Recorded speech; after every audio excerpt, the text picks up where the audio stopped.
I think the RFPs are good. I did see several people using them. It's it's dangerous.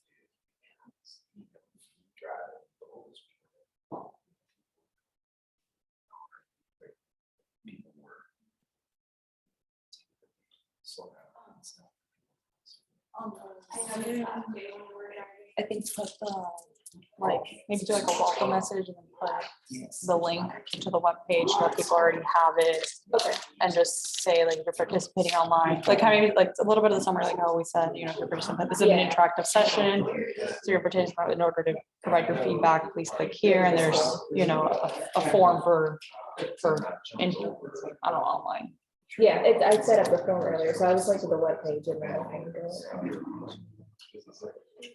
And the form, what is the form? I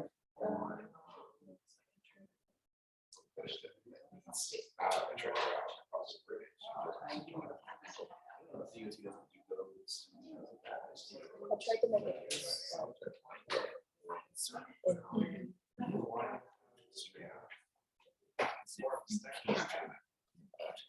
Just like some, you know, information and then like what comes to mind when you think about safety, what do you think of the safety concerns, what areas do you think need improvement, and then okay, it's good. And then other, you know, do you have any other comments?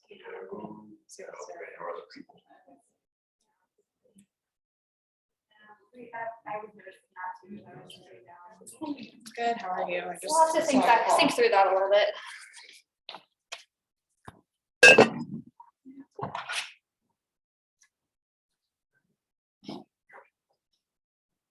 Oh, okay.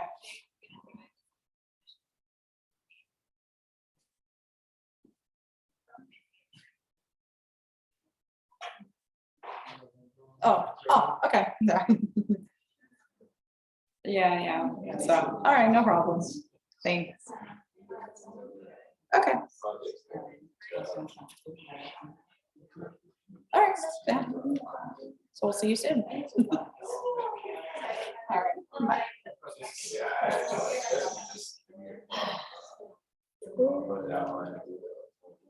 That's a pretty good form. That's fun.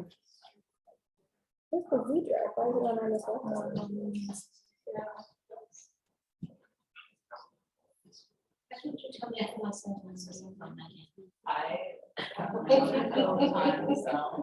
That was normal to me. Can you log in? Are you in your login? No, it's like a stash. I was like, maybe I could email it, but I'll go email it to myself.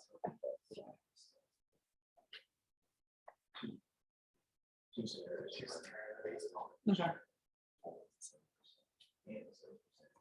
That's would have been good if we could show the presentations. I mean, I don't know how much program I'm working on, but most people come in. Yeah, because we've done in the past where people just, you know, like sticky notes, like what they want to see, but it's easier to see this way if there's like a cluster of like one color, one symbol. Oh, and the bike pet guy is coming. Oh, nice. You know if anybody from FDOT comes on? They said They didn't say who, they said Like someone will be there. I know we had emailed, I know that the city manager had emailed the district secretary before about trying to put this on his radar, so he's aware that we're doing this and getting his staff involved, so. Yeah, I know, I used to work with Peter Shu, so we can always set up a meeting with him to discuss the recommendations and. Yeah, I mean, we kind of wanted to get, I think the city manager vision is to get like as many people from the different divisions, because it's always kind of like the one group, and they're obviously safety's like their thing, so of course they're like gonna be great, and then when we go to implement it. Or even traffic ops. Exactly, so we wanted to have kind of like, trying to get a broader group of people to be on board. Yeah, I think, we're just gonna have to start a separate meeting of just that. Yeah. Make sure. Maybe that could be one of the stakeholder meetings, could be. Yeah. But I think we have 5, right? Agencies. Yeah, so it could be with like the different agencies. Yeah, because we did 2 with the residents, 2 with the business, and 1 can be, when we get closer to the alternatives. with the Yeah, like stakeholders, vetting. Yeah, with that thought. Yeah. So I think that's good, because when I was like, which group do we do the third one with? That just makes it with more sense. Yeah.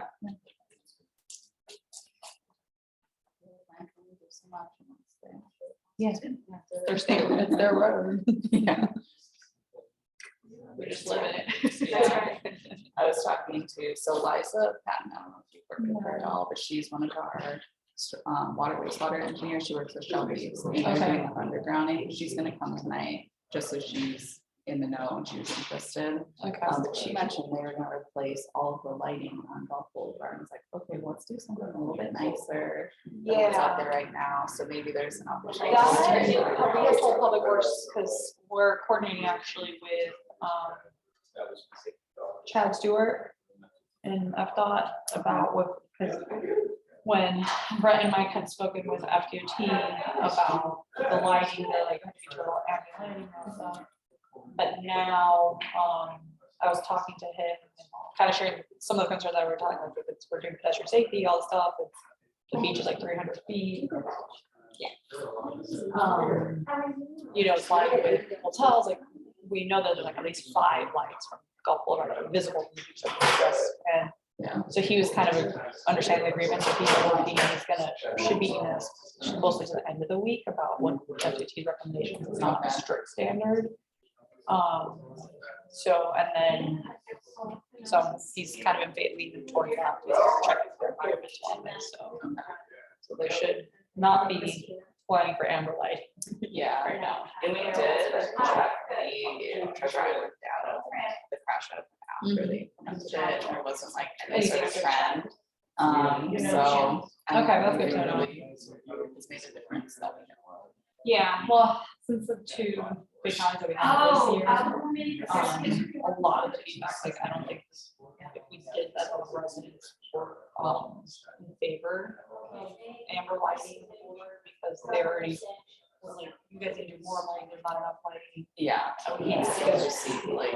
Yeah, and then we have, there's gonna be a group, coming that they were friends and neighbors of the lady who was the vehicle that hit the 2 people, and it wasn't her fault, it was people. Yeah, they were Illegally crossing, walking. yeah, And it's like, you know, they're car hopping, yeah. and, but, you know, it affected her. Oh, yeah. And so they created like a safety thing, and they're gonna start going to like the hotels, and they're doing this little campaign with, they're doing Pete, the safety pelican mascots, doing stuff, and then they're helping get, people, like businesses and residents to stay. That's what you say, everybody, them, everybody, resident. Yeah. Yeah. Yeah, they're trying to be pro positive out of the tragedy. Yeah, I was gonna ask if you knew like residents or. They were visitors, Yeah, which is a lot. yeah, and we were looking at more in detail to the craft this week. And most of the crafts are happening during the daytime. Oh, Which I guess isn't necessarily a surprise because most of the activity is during the day, like the beach hours and all weekends. And so most of the projects are happening between. What about like pedestrians specifically? I'll have to check in. I think it was for the fatalities or something, fatalities, and it was like. Okay. But yeah, most of them I have. Yeah, because they're, I think. Here, and they're like, actually Yeah. stuff that crashes.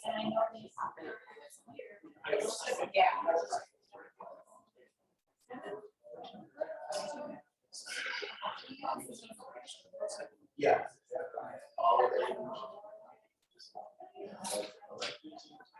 And we have interactive sessions. Oh, good. Very nice. Yeah.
Oh, good, how are you?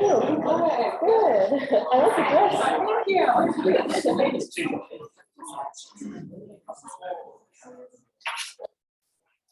How's it Good day. going? Good, how are you? Good to see you. The printer lady did the stencil for us. I didn't get up to that part of town today. Yeah. But this is not about us today.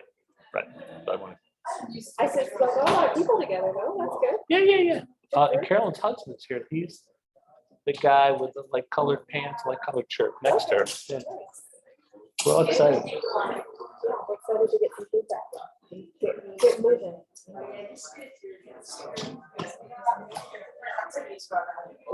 Cool. This is kind of like little stickers so people can, it's like a little key area, each sticker needs. Wow. Are you able to email this? We can count the crosswalks.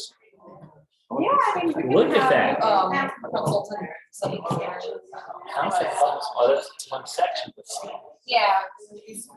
About 3 sections here. So the other day, I had a church day. I saw 3 people using crosswalks on the way to work. You know, I was telling you that the printer had a stencil for that. Yeah, no, Jen I said love it. It was she one of ordered. yours ideas. Oh, the stencil. The Pelican stencil. Yeah, I think it was a combination. It was your side. It's, I think it was Elena's. Yeah, I remember. It's like, that's such a rocky idea. Yeah. You know, the footprints and then at the crosswalk. They have, Yeah, Jen got she ordered the costume. Yeah, right. No, I spoke to my neighbor, federal agent. He's been busy, but we're probably gonna catch him. I'm surprised he's not already. Well, it's not quite 5:30 yet. 6 minutes. But thank you for reminding me of him. Well, my feeling is Catholic. So we ask for forgiveness. No, we ask for forgiveness Oh, yeah. versus permission. Oh, I meant to follow up on your email. They're okay to use the logo, right? Was it On again? like their Our city logo? Yeah. Yes. Like, yeah, so y'all are good with the logo. Yeah, I think you're sending me the camera to the yard. Yeah. So I opened it up, it's a coffee shop. I said, is there something wrong with our coffee shop? And I realized that was a sample of the typeface. No, yeah, that's just like our marketing thing, and I'll send Yeah. you some high-res copies of the Yeah, beautiful, logo and stuff, so that way it's all.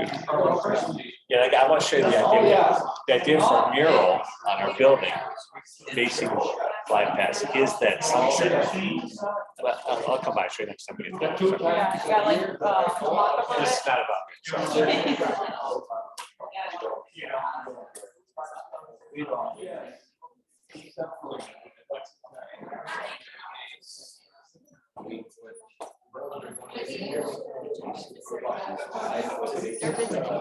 So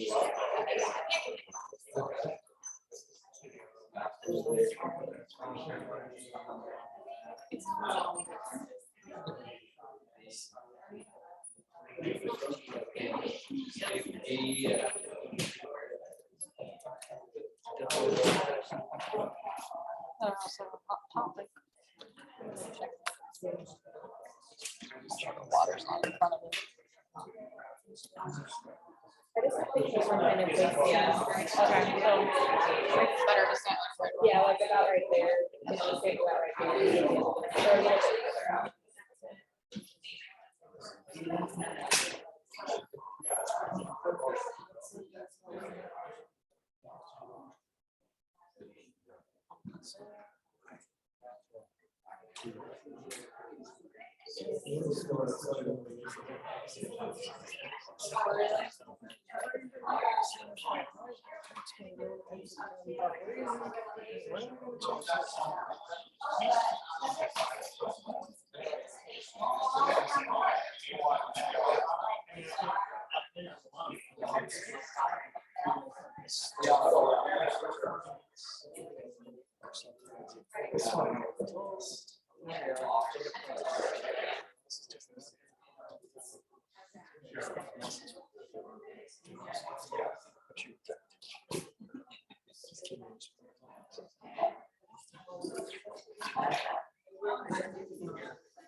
Yeah, it's gonna be more of an interactive meeting, so it's not a quick presentation.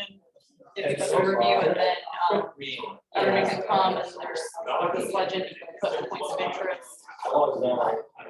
Post-it wall and sign off. So it's more of a, it's more here for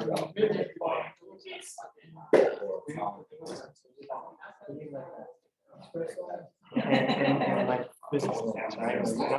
Certain rules.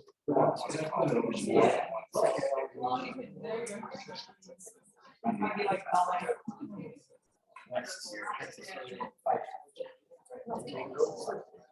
Hi, how are you? I'm doing well.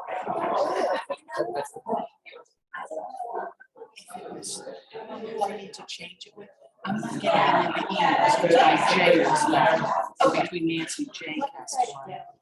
And I thought Michael had done something or sent something, but maybe he didn't. It's Nancy Jay. Yeah, Castellano. Yes, Gmail. Okay, I'll make sure you're on the future ones. I didn't have your email address. And he sent me one, but No, maybe I think the it wrong was, one. it came from, I don't know who it came from, but it didn't go to me. And Okay. he looked it up and said that Jay was. Okay, I'll make sure you you get guys are just kind of mixed typo, so. Yeah. How you guys doing? You know, managing projects and working on, we have another meeting this week. We're doing another study, but it's more just the different town center areas from here and Corey and then all the way to the west end, pedestrian connectivity through there.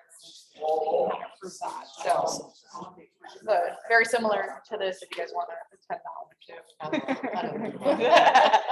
We're all, you know, we're here always working, so. Yeah,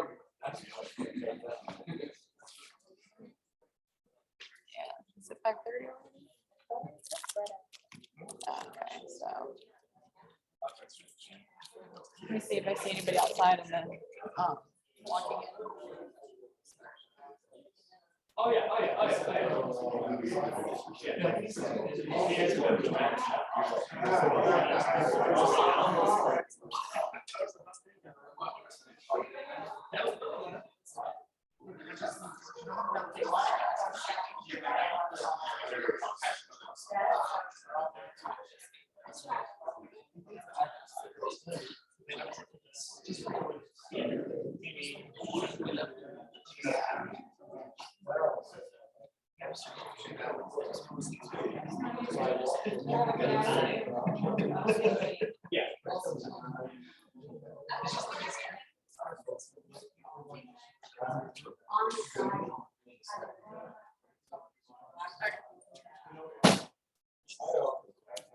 Excuse me, everyone.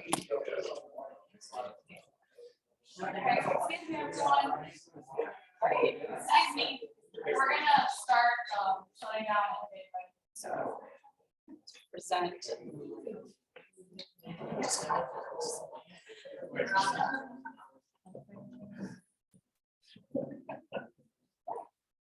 Well, good evening and thank you guys for coming and attending. This meeting is really focused for the residents to hear back from you guys on your concern on the boulevard. Just to give you a little bit of a background on how we got to this point with the study. Last year in 2022, Ford Pinellas, they embarked and they reached out to us because they've been doing a Vision Zero plan. And Vision Zero looks at, addressing safety, and the ultimate goal is having zero deaths and fatalities on our roadway network. And as a city, we really embrace that because we know that there's been several tragedies on Gulf Boulevard with cars, but also pedestrians, which are our most vulnerable roadway users. And so from there, we reached out to them and we thought it was a great idea and we wanted to partner with them and also get FDOT, since they are the larger transportation agency, to help us spear a larger conversation on how we can make Gulf Boulevard safer. It is, the main street that's in the heart of our community. It's where all the engaging, all the activities are. And we really want to make it a place where we can foster, where we can, move traffic safely, but move people safely, cyclists safely, and really focus on, how we can better our community in terms of safety. And with that, so we have Christina here from Ford Pinellas, who's going to be going through the presentation, going a bit about existing conditions, a bit about the goals of the project, and what we're going to be engaging here, which is going to be more of an interactive session. Oh, yeah. And so just a quick overview, what I was explained, Vision Zero is a strategy to eliminate traffic fatalities and severe injuries among all roadway users to ensure safety, healthy, equitable mobility for all. It looks at, a holistic approach. It takes engineering, it takes community input. It looks at input from, our safety, police, fire. So it's kind of looks at a full comprehensive approach to addressing these issues.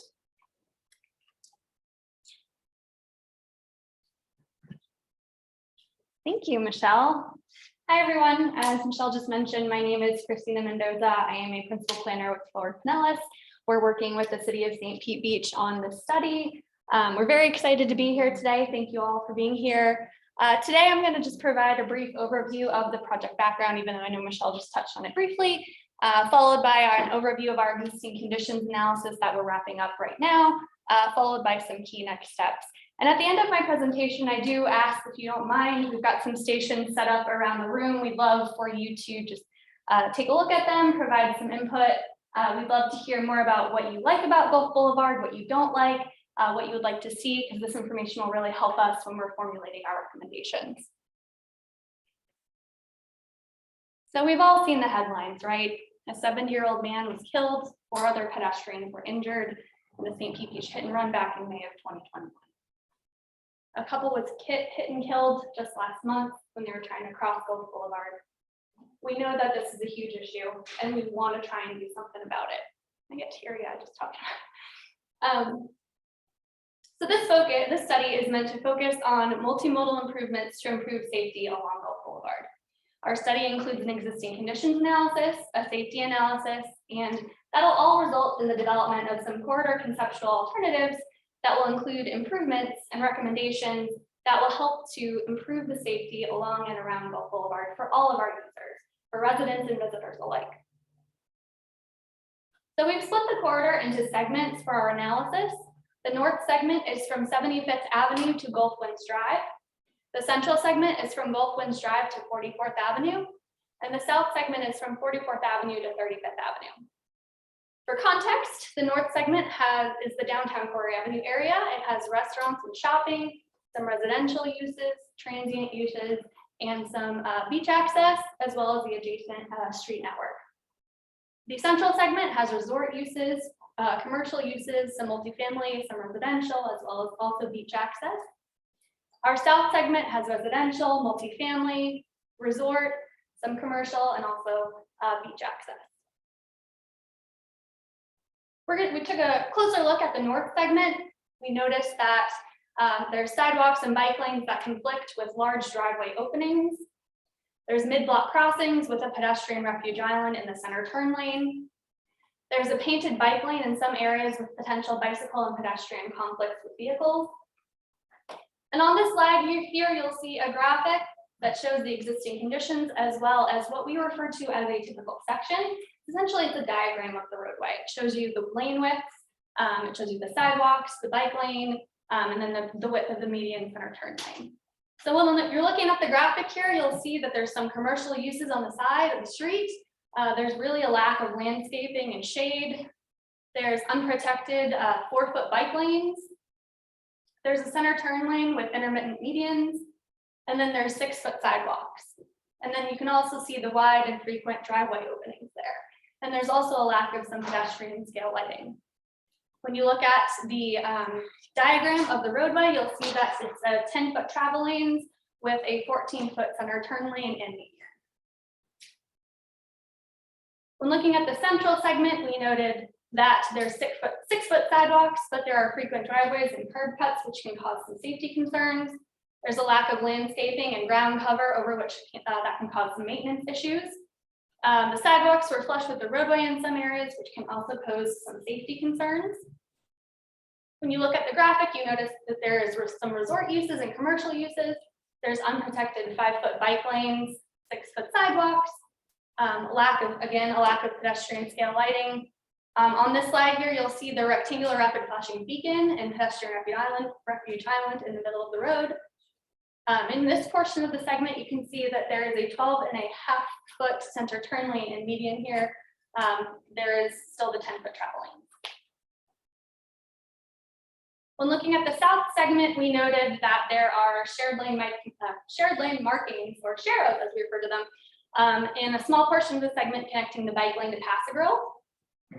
At 35th Avenue and the Gulf Boulevard intersection, that has faded crosswalks with a small refuge space, which can be uncomfortable for non-motorized users. Much of the corridor has center turn lanes with intermittent medians. In the image, you can see the result for the resort and multifamily uses: unprotected 5-foot bike lanes, again, a lack of pedestrian scale lighting, a lack of shade, 6-foot sidewalks, and a center turn lane with the intermittent median. And in this portion of the corridor, there is a 13-foot center turn lane. So additionally, we looked at elements such as the bicycle and pedestrian infrastructure. We noted that the pedestrian facilities include approximately 6-foot sidewalks. The sidewalks are often at the same grade as parking, which can be a safety concern. There's limited bicycle and pedestrian crossing opportunities across the boulevard.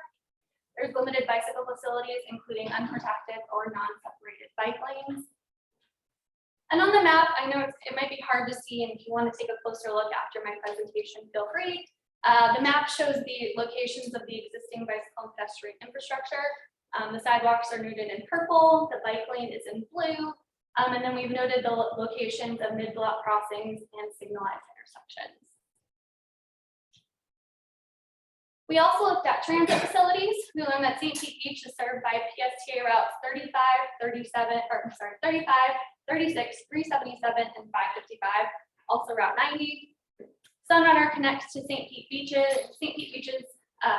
beaches to downtown St. Petersburg. The Central Avenue trolley connects St. Pete Beach to downtown St. Petersburg as well. The St. Pete Beach access parking, 75th Avenue and 55th Avenue stops have the highest ridership out of all of the stops within St. Pete Beach.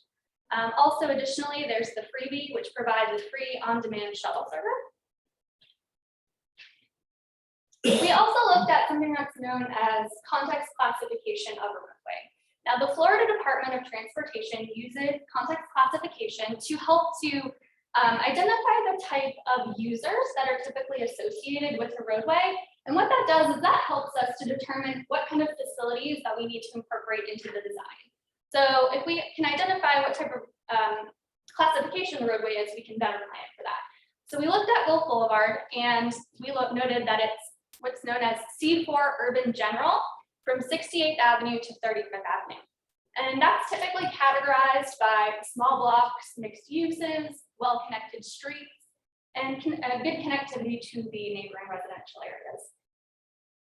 And if you can see up in the corner, it shows you what typical users are typically associated with a C4 urban general classification. So you can see it's some vehicular uses, some freight, some transit, bicyclists, and pedestrians. When we looked at 75th Avenue to 68th Avenue, we noted that it's a C5 urban center.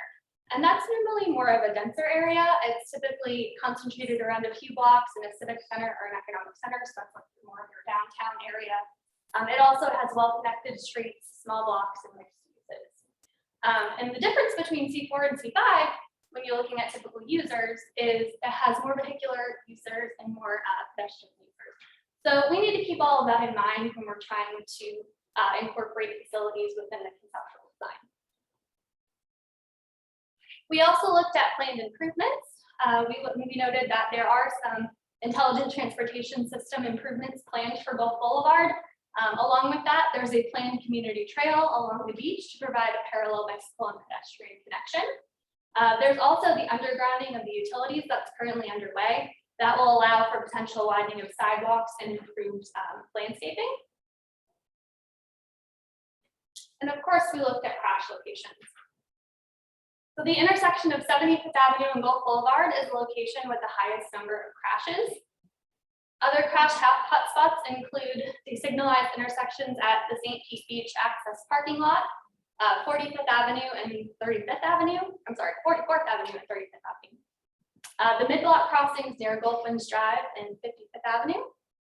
And as I mentioned earlier, we're going to be doing a safety analysis as part of this study, and that will really help us to examine this further to better understand what the cause of the crashes is or are. So the map you can see shows the 5-year crash heat map from 2017 to 2022. It shows the different crash types, where the crossings are, and then the number of crashes. We also looked at crashes by type. The most common crash type on Gulf Boulevard are the rear end crashes. Most crashes occurred near signalized intersections or mid-block crossings. There were 18 pedestrian crashes and 20 bicycle crashes between 2017 and 2022. And this includes 1 pedestrian fatality, 3 serious injury pedestrian crashes, and 3 serious injury bicycle crashes. Now looking forward to next steps, we are going to be developing conceptual alternatives and recommendations. We're going to be doing a safety field observation in March. And this information will all be incorporated into our findings, and feedback that we will receive, we will incorporate into the report as well. And then in April or May, we're going to come back and do a second workshop to present our alternatives and recommendations. And now you may be wondering, when we're talking about what kind of opportunities we're looking at as far as incorporating into the conceptual alternatives, what are we talking about, right? Well, we've got different options that we could be considering as part of this.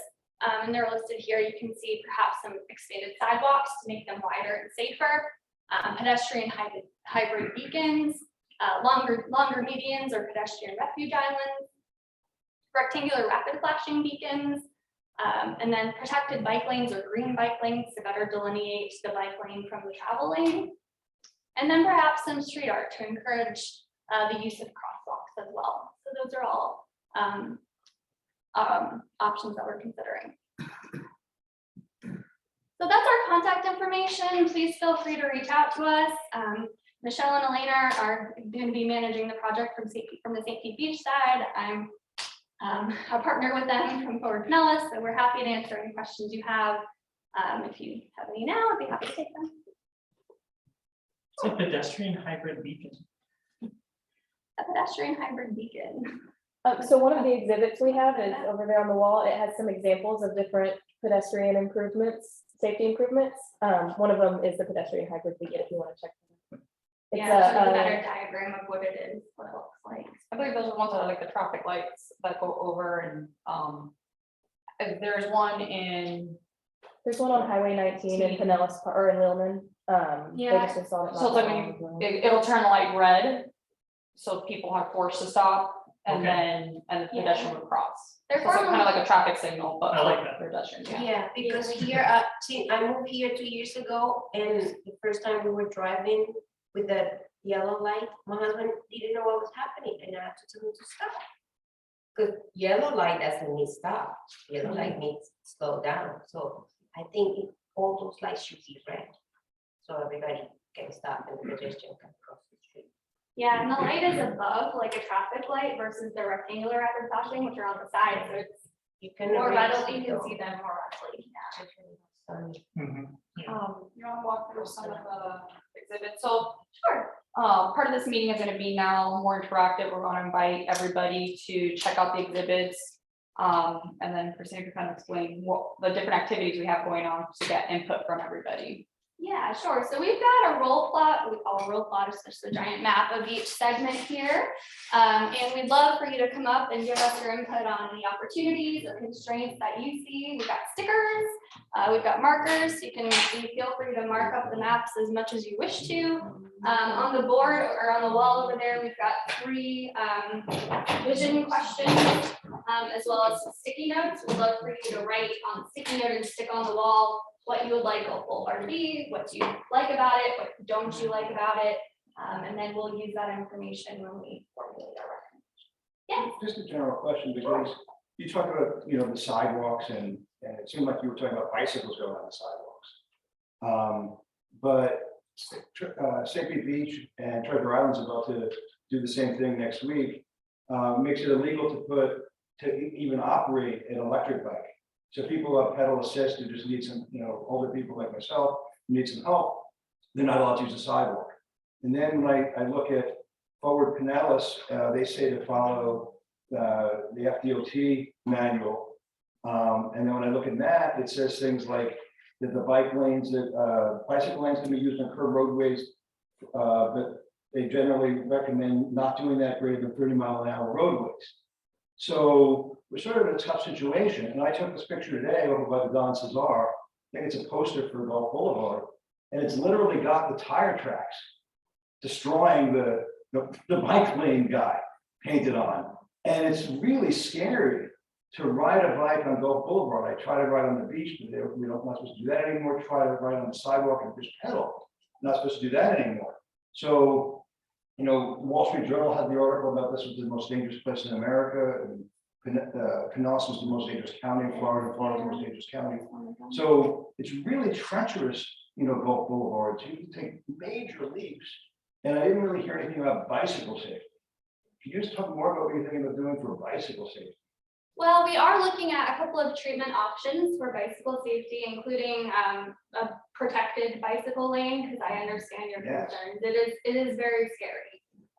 Along with that, we could also do a green bike lane that helps to better delineate to the driver where the bike lane is and where the travel lane is. So those are 2 options that we're looking at. I don't know if Michelle wants that. Yeah, and that's the point of those studies. We're looking at bicycle safety. We're looking at all types of mobility. The issue right now is our sidewalks are constrained. They're narrow, they're full of pedestrians, they have stop signs, they have the flashing beacon signs, there's bus stops. So there's just all these obstacles. So part of this is looking at everything holistically to address all these issues and concerns that you're bringing up today too. Is the Fort Pinellas looking at the rest of Gulf Boulevard North? I mean, we know we've got a problem here, obviously in our city, that we need to address.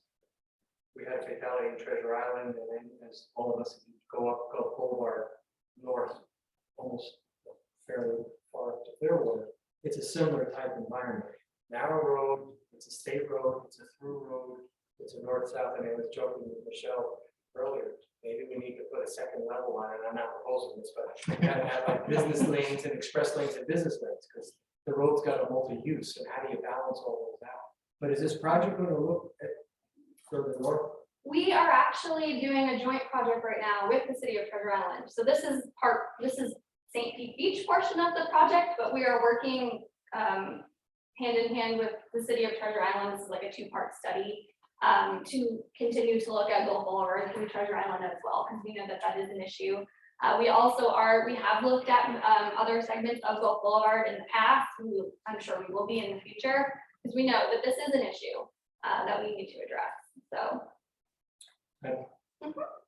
Considering that, as I understand it, Gulf Boulevard is a state road, not a city road, Yes. is that correct? Yes. Yeah. So, once the recommendations are made and accepted, and so what? Do you have to go to the state to do this? I mean, that to me is a big stumbling block, because this road is a main thoroughfare, it's a state highway. It is not a residential street. It's never gonna be a residential street, so what would be your approach once this is all settled? What would happen next? I mean, does it even have a chance of happening? So that's actually why we are working very closely with the Florida Department of Transportation on this project. We want to be sure that what we recommend can actually be implemented, because you're right, it is. That is definitely a challenge that we're facing. So that's why they're actually in the room tonight.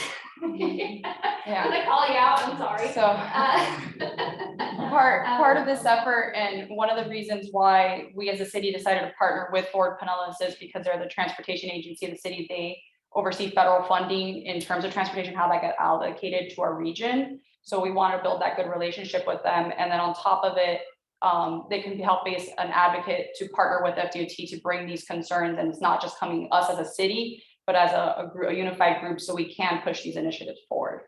Okay, I have another question. I live here, so I'm on that Gulf Boulevard quite a lot, just for domestic tasks. I'm not a tourist. I do domestic tasks, whatever. One of the huge problems is the speed. And a second problem is people don't stop for the stoplights on 75th Street, 75th Avenue and Gulfport. They go through the red light. Another problem is bicyclists do not stop for the stoplights or the stop signs. They ride double. If they happen to go on the sidewalk, they're so fast, you don't have a chance to get out of the way. A lot of people in our city don't hear well. They don't hear the bicycle. They don't get out of the way. Those are just kind of like problems that I see happening, and I don't know any kind of improvement that's going to change that. I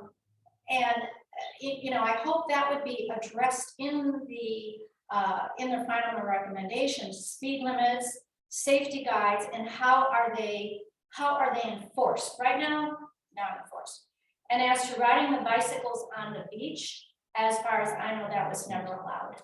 And so anybody who does it is not following the city ordinance. That was never allowed. So to me, it's much bigger situation than just making these recommendations. You got to have a whole plan. So I hope that's what you're thinking of doing. That's the intent of the study and this effort, is to look at all of that.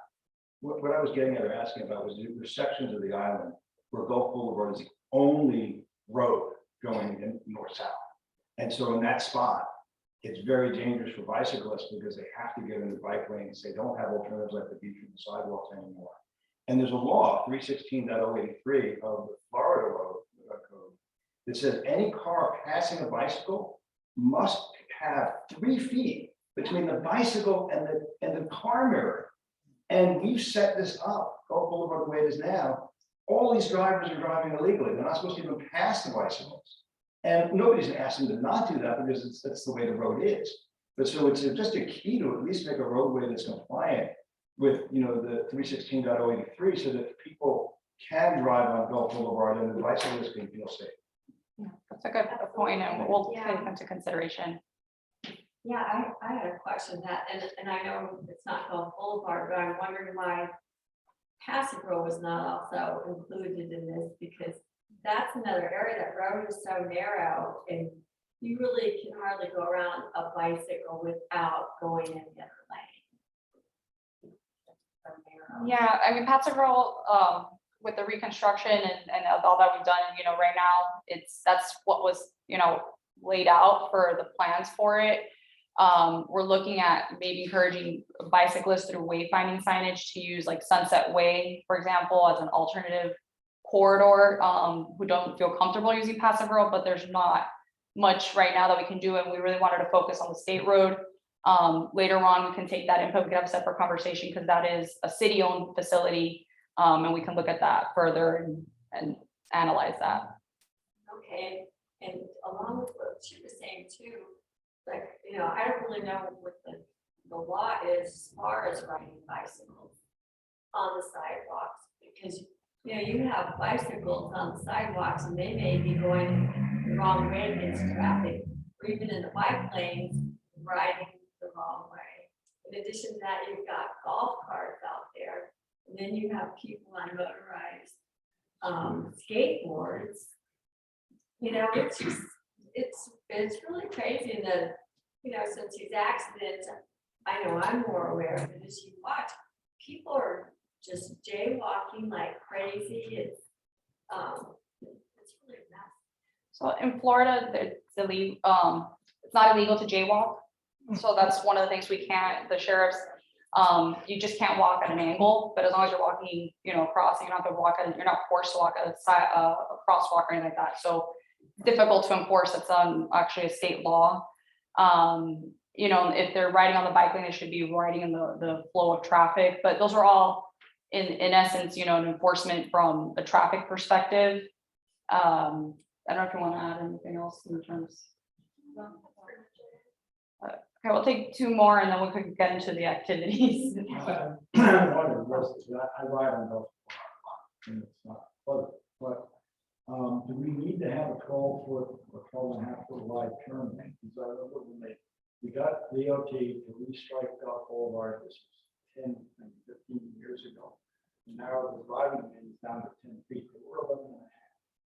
And when I first moved here in the late 90s, we had no bike lane at all. The white line was right on the curb.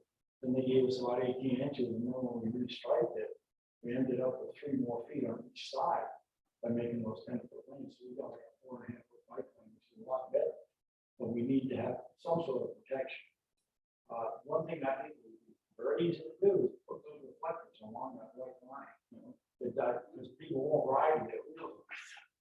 Because I see that all the time. I was riding up behind somebody and they got 2 wheels in the bike lane. So as far as the bicycles are concerned, they are allowed on the sidewalk and then go either direction. Doesn't matter. They get in the bike lane. If they're not going to send the traffic flow, there's a legal if you ride power. Right. When it comes to the curbs and the lighting and the sidewalks, can you delineate responsibility between the city, the county, and the state? Who's allowed to do what? Who's responsible? Lighting, for example, is the city allowed to change lighting on that road? So we are going to be looking at lighting with our undergrounding project. So that is something that's going to be addressed through that, but it is a state-owned facility, and my understanding is the responsibility of the maintenance of Gulf Boulevard falls with the state. What about the sidewalks? Who owns that? FDOT. Well, then obviously they own the curbs. Yeah.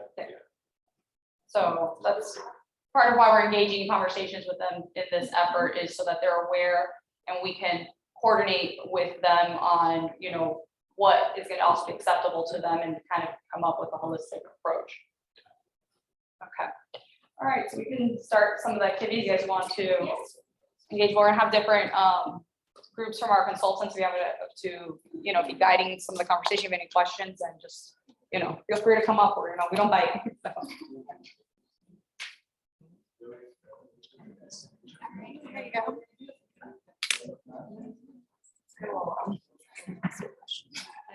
You don't know what's going on. Yeah. Kind of used to it. Yeah.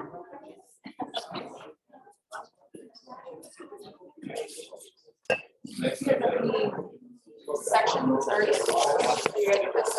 like this. So on these maps here are just like different segments of the street, and if there's any issues while you're driving or while you know, you're concerned, you would like to see improved, you can, we have different stickers, so we have like add this sticker, say add crosswalks, this is like to improve an intersection, maybe add another crosswalk, when you're trying to cross the crosswalk.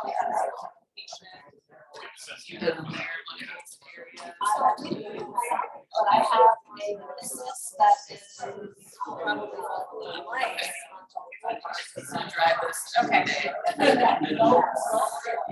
What the sidewalks in those areas are dark, but that's like, I mean, that is something that's part of it too, so. Talks about those crosswalks that they look like they have on 19 and Pinellas Park. We wondered if they shouldn't have those that they always like yellow or else, right? Okay. Always, just to draw attention to some pedestrians can see, oh, now I see the light, there's a crosswalk. And then if somebody's in it, it's a red, stop. Just to draw attention, you know, okay, it's only like half a block away. Yeah,